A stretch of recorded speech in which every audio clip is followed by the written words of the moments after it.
નમસ્કાર દોસ્તો, આપણે હિંગલાજ માતાના જે માવજી તળાવડી આશ્રમ છે તો આપણે ત્યાં છીએ બરાબર. જે આપણું જે કામ ચાલુ છે એના વિશે છે.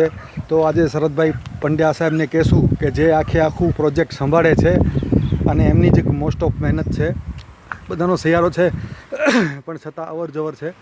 તો શરદભાઈ, આપણે જે આ મંદિરનું કામ છે કે કયા લેવલ સુધી પહોંચ્યું છે અને શું શું વિશેષતા છે કહેશો? ફ્લોર લેવલ ઉપર પહોંચ્યું છે. હા હા, આવતીકાલે ફ્લોરને આરસીસી કામ આવતીકાલે આરસીસી કામ થઈ જશે, કોન્ક્રીટ આવવાની છે. હા હા, એના પછી 3 દિવસ રહીને આપણે મંદિરનું બાંધકામ આવી ચાલુ કરશું. હા હા, આ વિડીયો મારફતે જે દાતાઓએ આ મંદિરના નિર્માણમાં લાભ લીધો છે, પોતાનું યોગ્ય યોગદાન આપ્યું છે, જો હાજર રહે તો કાંઈક આપણે આનંદ પણ થશે અને કાંઈક એવું કોઈ સજેશન મળશે, સારા વિચાર જો કોઈને આવતા હોય આપે તો એ માર્ગદર્શનની રીતે ગણીને આપણે એમને વધાવીશું ચોક્કસ. તો ભાઈઓ આપણા હાજર રહે, જેને ડોનેશન આપ્યું છે એને આ વિડીયો મારફતે આપણે જાણ કરશું. હજી આગળ કંઈક આપણે સુધારો વધારો કરવો હોય, કોઈના મગજમાં કાંઈ એવો વિચાર આવે તો એનો અમલ કરવા પ્રયત્ન કરશું. બરોબર છે, બરોબર છે. તો આજે લોખંડ પણ સારી રીતે ગોઠવાઈ ગયું છે. ફ્લોરમાં પણ લોખંડ નાખેલું છે. ફ્લોરની અંદર પણ એક સરસ મજાનું સ્ટીલ નાખેલું છે અને એક મજબૂતાઈથી આખું કામ થયેલું છે. સ્ટ્રક્ચર આખી મજબૂતીથી લીધેલું છે. આ બાજુ લીધો દેશી ભાષામાં ભંડાકીયા કહેવાય. અચ્છા, ભંડાકીયા આ જે જગ્યા રાખી છે મિની ગોડાઉન. આ મિની ગોડાઉન છે મંદિરની ચારે સાઈડ. વધારાના કાંઈ માલ સામાન હોય તો આની અંદર આવી જાય.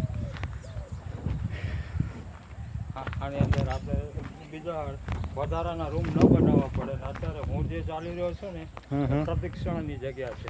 અચ્છા, આ પ્રદક્ષિણીની જગ્યા છે. હા, અને નીચે બાંધકામ ન કરવું પડે, ફક્ત દરવાજા બનાવવા પડે. આપણે જગ્યાનો ઉપયોગ કર્યો છે. બરોબર. અને આ જે પાર્ટ છે એ નિજ મંદિરનો પાર્ટ છે. હા, અશ્વિનભાઈ આવી રહ્યા છે ને, અશ્વિનભાઈ નિજ મંદિરનો 10 બાય 10.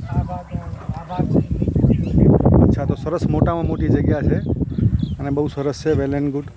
તો થેન્ક યુ શરદભાઈ અને થેન્ક યુ અશ્વિનભાઈ, તમારો ખૂબ ખૂબ આભાર.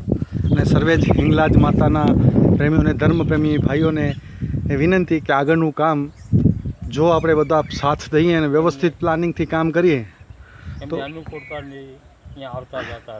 એમની અનુકૂળતા અહીંયા આવતા જતા રહે અને સરસ મજાનું કામ ધારીએ તો 20-25 દિવસની અંદર પૂરું થઈ શકે એમ છે.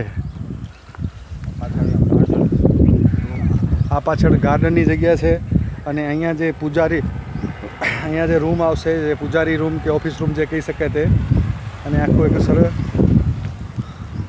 આ જે રોડ છે અને આ સરસ મજાનું જે આપણો આશ્રમ હતો કશ્યપગીરી મહારાજનો એ આશ્રમ, અને સાથે સાથે પાછળનું એક સરસ મજાનું માવજી તળાવ જબરજસ્ત અને હરિયાળી વચ્ચે, અને મોરનું પણ અવર જવર ચાલુ થઈ ગઈ છે.